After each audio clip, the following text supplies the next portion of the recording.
ભાઈ તારે આખો દી મારી યારે માથાકૂટ જ કરવાની હતી, આખો દી તારે મારી યારે ધડીકા જ લેવાતા, તો પછી મારી યારે લવ મેરેજ કર્યા જ હું લેવાને? ગમે ને અરેન્જ મેરેજ કરી લે તો કમસે કમ મારી જિંદગી તો રમણ ભમણ નો થાત. હે તને શું ફાયદો છો મારે લવ મેરેજ કરીને? ભાઈ બોલ, શું છો ફાયદો? છો ને ફાયદો? અરેન્જ મેરેજ કરત ને તો બધી જગ્યાએ તમે મારો જ વાંક કાઢત. મને તો છોકરી નહોતી ગમતી, ઘરવાળાએ પરાણે પરણાઈ દીધી ને આવી છે ને તેવી છે, ફલાણું ઢીકણું બધે મારો જ વાંક નીકળત.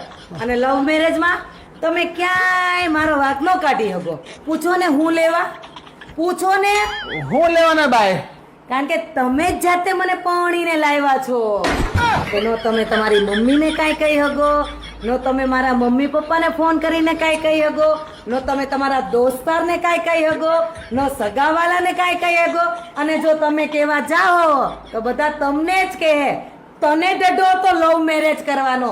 કરી લે લવ મેરેજ, કરી લે લવ મેરેજ. આવો વિચાર પેલા કાનો આવ્યો? કાંઈ નહીં, હવે પલાળ્યું છે તો મુંડાવવું પડશે. તમે ધ્યાન રાખજો ભાઈ. સમરૂ ખાવા છે? નથી ખાવા. મોળા છે હાવ.